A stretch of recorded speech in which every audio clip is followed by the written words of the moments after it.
Indie games are some of the most popular titles in gaming today, and over the last 10 years, we have seen some of the most influential and popular and arguably best made indie games ever made, and they couldn't have come at a better time. But what makes an indie game so special, and why are these AAA titans that we know and love falling so far behind? Welcome back to the channel, guys. My name is D3, and today we are talking about the rise of indie games. 2015 was a pretty dark year for gaming in general when it comes to AAA. There were only 3 major AAA titles released that year that scored above a 90 or higher on Metacritic, a site that, again, we've talked about on this channel before, I really like for their average score reviews and, of course, their game reviews made by the people who run the website. Witcher 3, which won Game of the Year that year, Metal Gear Solid 5, The Phantom Pain, and, of course, Bloodborne. But outside of those 3, AAA games did not thrive in 2015. On the other hand, though, indie developers were making some of the biggest blockbuster hits the scene had ever seen. That was a double entendre. Did you get that? To Kendrick Lamar, if you want to give me a call. I can't rap. Games like Undertale, Journey, Shovel Knight, Rocket League, which won Indie Game of the Year, and of course Ori and the Blind Forest, made massive waves in the indie scene. These games would set apart a brand new wave of indie development that we've seen over the last 10 years, marking a giant revolution, showing that indie games could stand toe-to-toe against the titans of gaming that we've come to know and love. In the next 4 years, we would see a massive skyrocket in indie game titles being released, and by the end of 2016, at the beginning of this 5-year mark, we would see the indie game market was reaching close to $1 billion a year in revenue. Some of the games in this time frame over that 2016 to 2020 span would include some of the greatest indie games of all time, games like Celeste, Cuphead, What Remains of Edith Finch, Dead Cells, and of course one of the biggest ones, if not the biggest, Hollow Knight. But on the flip side of the coin, AAA games were taking a massive leap back. Games like Street Fighter V getting a 3.8 user score on Metacritic, Mafia 3 a 5.4, Fallout 76, a game that Todd Howard, yes, this Todd Howard right here, the guy that put Skyrim on the Samsung fridge, was going to claim that it was going to revolutionize MMORPGs, a 2.8. And unfortunately, the guy talking into the microphone right now was swindled into buying this game. I'm not proud of it. I'm not good with money. Crackdown 3 a 4.3 user score, and Marvel's Avengers a 4.9. Now, these AAA games, if we're being honest, are outliers in the space, but the indie scene was growing rapidly. You see, AAA games for the longest time and even today get massive amounts of marketing money, getting gameplay trailers, hype trailers, multiplayer reveals, open betas, and indie games, at least in this 5-year window from 2015 to 2020, didn't have that kind of push, and we saw that being evident. Games like Marvel's Avengers was pushed to be the next big game that we would all be playing for years to come, and it didn't even last hardly 3 years. And we can see by this graph on Steam from the years of 2015 up until now in 2025, the amount of games that get published every year. Now, of course, not every indie game that gets pushed to Steam or Xbox Game Pass or the Nintendo eShop is going to be a grand slam. Not every indie game is Cuphead or Hollow Knight, but the fact of the matter is, these games were coming out in droves, and even though there was a lot of bad ones, there were also a lot of very, very good ones. 2020 was a dark year for everybody in general, but the video game industry rose exponentially. COVID had pumped 33 billion with a B as in holy balls, that's a lot of money, into the industry during that time frame. Now, of course, this is because everybody was sitting at home, playing games with their friends, connecting online, but this was a massive turning point in the industry because indie games were taking the world by storm. Games like Fall Guys and Among Us had millions of players logging in each day to play with their friends, and of course, this also helps with Twitch streamers, guys like Ludwig having massive Among Us watch parties and play-alongs, and of course, Tim the Tatman's infamous first win in Fall Guys. In addition to that, we would have massive implications at the Game Awards this year. Games like Hades would get nominated for Game of the Year and even win a British Games Award Game of the Year. Ori and the Will of the Wisps dropped a massive sequel to the hit Ori and the Blind Forest, which was a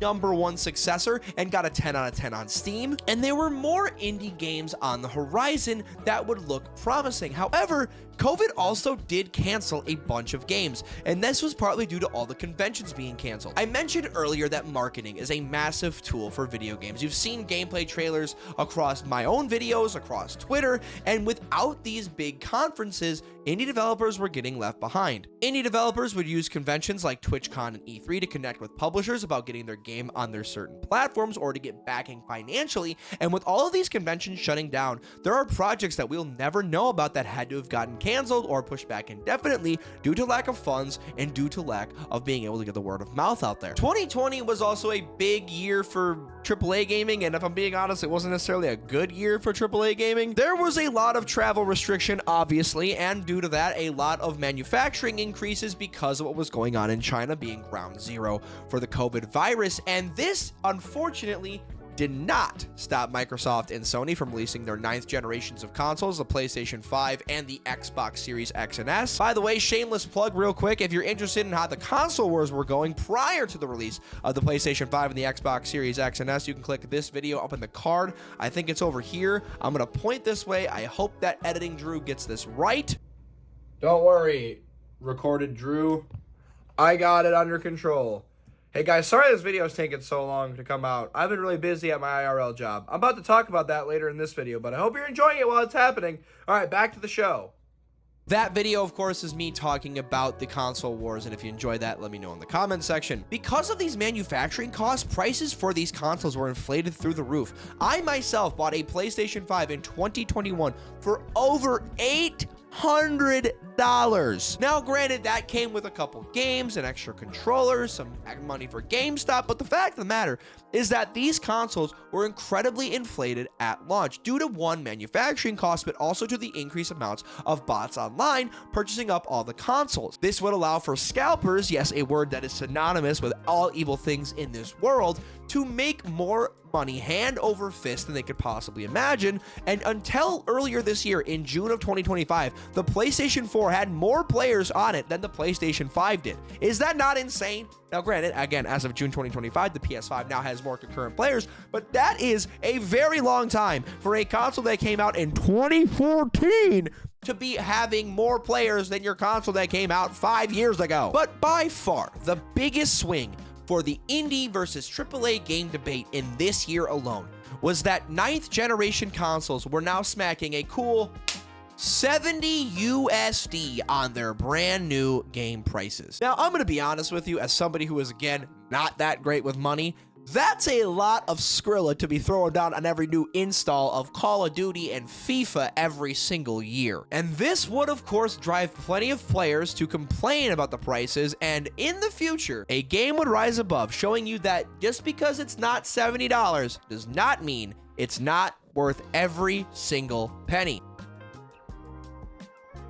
Now, in the past 5 years, we have got to talk about the amount of people talking about gaming being dead and why I think AAA games are kind of on the downswing. Of course, we're getting more AAA slop thrown at our faces every single year. Madden, FIFA, 2K. I unfortunately bought Madden this year. It's actually really fun. And of course, Call of Duty, throwing out every battle pass, every skin, every microtransaction without really making a whole lot of gameplay changes or upgrades from years prior. Some of these games have even gone along the way of taking away abilities and assets and game modes and functionality from titles they've had previously, repackaging them with new names and throwing them right back at you in the new years to come for the same damn price tag. Why would you do that to me? I don't understand. Now I have trust issues. I need to call my therapist. In addition, streamers and content creators, besides myself, I have clickbaited you with that video that came out 3 weeks ago, have been pushing this idea that gaming is dying while they haven't necessarily been breaking out of their shell. There's a very common stereotype here that if you see somebody on the internet saying that gaming is dying,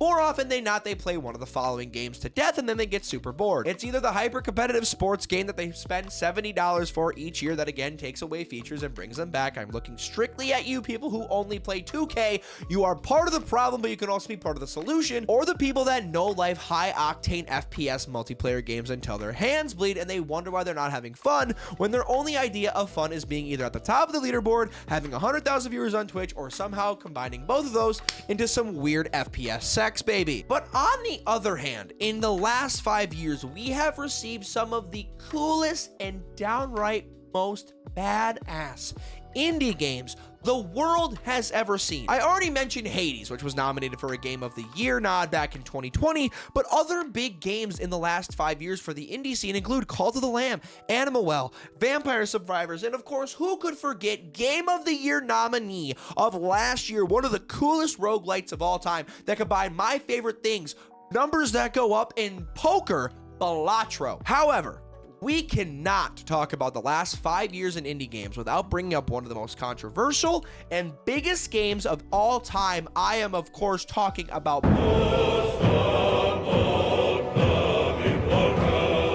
now, real quick, top of the subject here. Baldur's Gate 3 is not necessarily an indie game anymore, if we're being honest. Larian gets a lot of money from Tencent. They actually are like 30% owned by Tencent. But at the time, Larian was not this massive company. They made games before, like Divinity Original Sin 1 and 2, which are heavily inspired turn-based RPGs in the Dungeons & Dragons universe. And of course, Baldur's Gate 3 takes place in that same realm, but they were not this giant AAA conglomerate that everybody claims that they were. This game won Game of the Year 2023, and it came with a lot of controversy throughout the gaming community. You may remember some of this back 2 years ago when people were complaining that Larian put too much content in their own game for a crisp $50 price point, which, if we're being honest, where the hell do you find that anymore? This game bridged the gap between Dungeons & Dragons diehard tabletop fans, myself, and people who love turn-based RPGs in their video games, also myself. I'm the target demographic. I'm being honest, there is one target demographic for this game, and it is me, goddammit. I love Baldur's Gate, and I will die on this hill. It's one of the best games ever made. This game has infinite amount of replayability, especially with the addition of mod support that's now on console, hashtag not sponsored, and all of the voice actors have been getting so much love. It's been so beautiful. And let me tell you something. This is a purely based opinionoid right here. Do not take this as fact, but I will argue to anyone that Baldur's Gate 3 is going to go down as one of the most influential indie games genuinely ever made. And take the word indie out of there for a second. One of the most influential video games ever made. Larian Studios put all of their heart and soul into this passion project. And if I'm being honest with you, I do not think we would have some of the games I'm about to mention here in a second without the popularity and the praise and the octane and the absolute magnitude of what Baldur's Gate 3 brought to the table. So Larian, I thank you. Now we're here in 2025, and this is going to probably go down as one of the biggest Game of the Year debates of all time. You obviously have your big guys at the top, your Expedition 33s, your Split Fictions, your Death Stranding 2s, your Ghosts of Yotei when they come out, but we're not even talking about Hollow Knight Silksong yet, or games like Blueprints. I mean, we have games out the wazoo, and most of the games this year that have come out that have dominated the Game of the Year conversations outside of Death Stranding 2, and if Ghosts of Yotei are good, are indie games. Expedition 33, Blueprints, Hollow Knight Silksong, the list goes on and on. The main thing that keeps people coming back to indie games as we're here in 2025 and looking into the future is the amount of replayability that these games have. These games are in a vacuum of their own world. Somebody could boot up Undertale for the first time today, 10 plus years after the game originally launched, and still get that same feeling as Markiplier and Jacksepticeye got when they first played the game. There's a passion there. There's an energy that you can feel when you're playing these games that makes you feel the energy and love that you used to have when you were a child. They take that feeling and bring it to 100. So much of the AAA games that get released today are corporate slop, and while of course not all of them are, there are of course outliers across the board. So many of the ones that get talked about in the mainstream feel like they're soulless, feel like they're there to make a quick buck on the consumer rather than bringing gamers together for something truly magical. I truly believe this in the years to come beyond 2025 and 2026, that indie games will take over as the biggest genre in the industry. And of course, indie game is somewhat of a large umbrella. Anything could really be an indie game, but genuinely, if you have a passion and a project that you can put that behind and bring a vision to life, you are going to succeed in this industry. And that is why these games have taken such large heights in the last 10 years. The way that I look at it is this: every game that comes out, every indie game is looking to be the next Minecraft. They're looking to be the next big revolutionary, the next cultural monument, cultural milestone in this video gaming industry. And I think that we have just scratched the surface of what these indie games can truly be. Thank you so much for watching, guys. Let me know in the comments section if you enjoyed today's video, and if you guys think that indie games are genuinely the new wave and the next big revolution, and what your game of the year pick is coming up this year. I definitely am not hinting at next week's video. Cough, cough, wink, wink, nudge, nudge. I'm interested to see what you guys are thinking in the comments section. Also, leave it in the comments section what your favorite indie game is of all time. I would love to do a video where I take your guys' suggestions and play through them all and give you guys a synapse of what I'm thinking. I think that'd be really, really cool. I'm always interested to find new games. If you enjoyed today's video, make sure you guys leave a comment. Like I said, like the video, subscribe to the channel, ding the notification bell so you never miss an upload. I normally upload on Wednesdays, full transparency. If you guys did not see it on Twitter or the community tab or in Discord, I have had a really big struggle at my IRL job the past couple weeks. We are wrapping up a massive project, so that's why I haven't been getting these out on Wednesdays. I'm looking to get back on track. I promise you we're still uploading once a week. And if you like this video, YouTube thinks you will enjoy my video from last week talking about the console wars. You can find that right here. I appreciate you guys for watching, and until next time, I'm D3. Peace.